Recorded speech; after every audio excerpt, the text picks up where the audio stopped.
I would never tell anybody don't go and register to vote. But I'm also realistic. Voters don't decide elections in Nigeria. Citizens don't decide elections in Nigeria. Judges do. The judges decide elections in deals, backroom deals with politicians. That means the politicians are now self-interested in who becomes a judge. In the Nigerian system, the opposite of credible is incredible. So we now are coming up with these truly incredible candidates or nominees as judges. And the worse or more venal a person is, the more you have over them to be able to control them or dictate to them, the more amenable and the more likely they are to become judges. To become a successful politician, you need to have a judge in your bedroom. If it is not your bedroom of marriage, it's your bedroom with a side chick. So you now have wives and concubines and children, all of them making up a majority of the new appointments that are going into the judiciary. When Zainab Bukachua was president of the Court of Appeal, APC quickly nominated her husband to become a senator. Where is she now? Where are they? She's left the Court of Appeal, and what has happened? The husband is irrelevant. And that's the same husband who went to the Senate to celebrate how he was doing things in the bedroom with his wife to, arrange judgments on behalf of for the benefit of his colleagues, correct?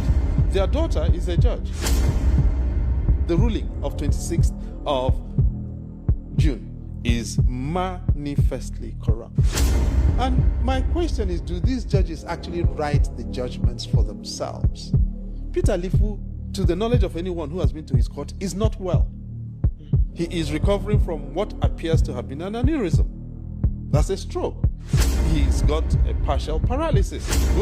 Ask anybody who has seen him. How does he write a 103-page judgment?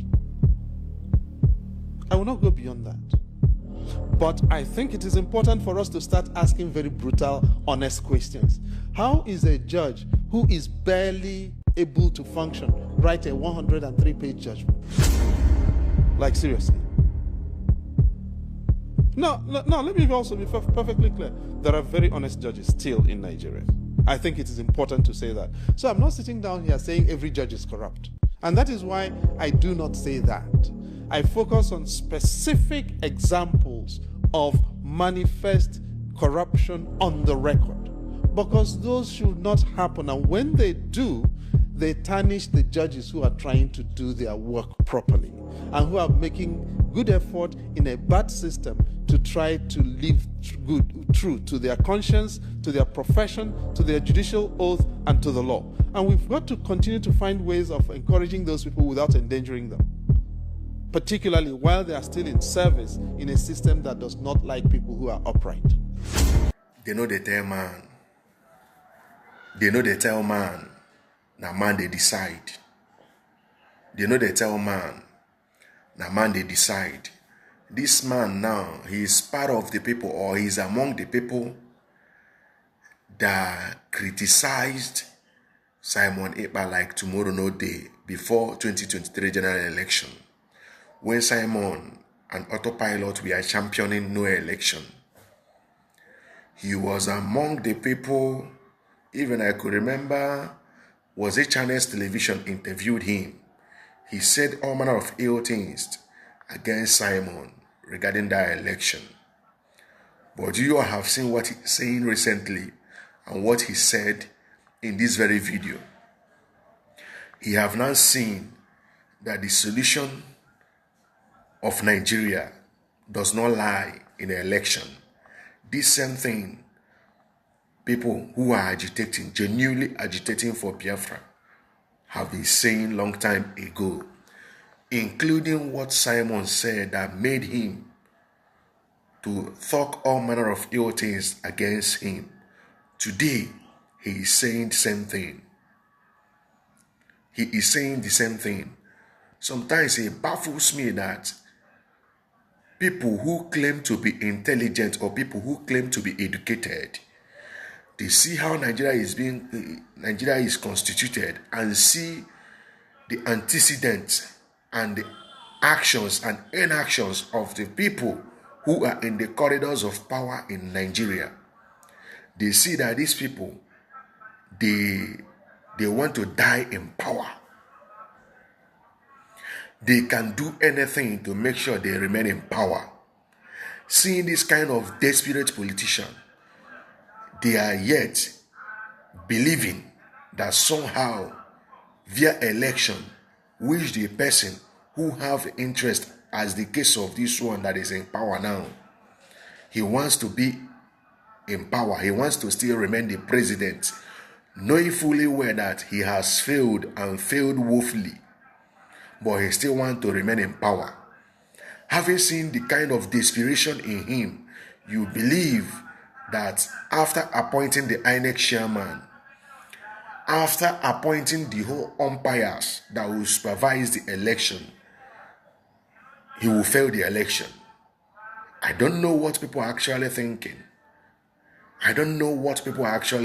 wonder why people will be making one particular mistake over and over and expecting different results. I could remember after 2023 election, most of them said that 2020 election will be the last election they will participate in Nigeria, that an election in Nigeria is not working.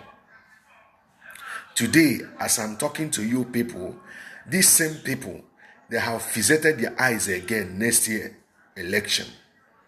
They have forgotten how they spent the whole day, both in rain and in the sun, trying to elect somebody of their choice. At the end of the day, they announced Tinubu as the winner.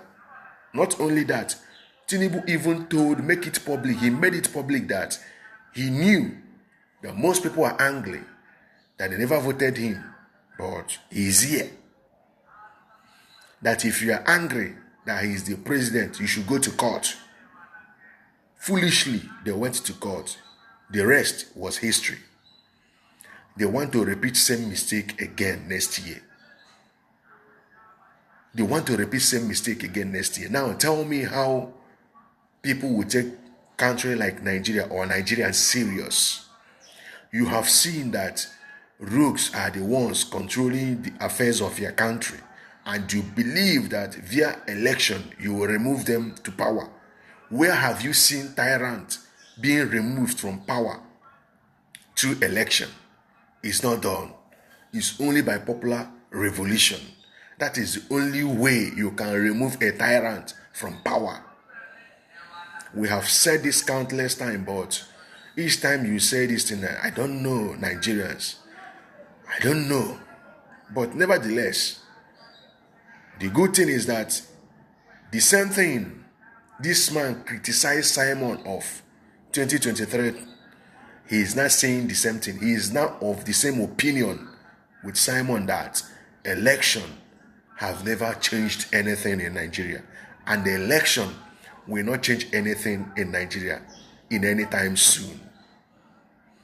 I greet you, lovers of freedom. After watching this video, hit the subscription button, like and share the video. Peace and love.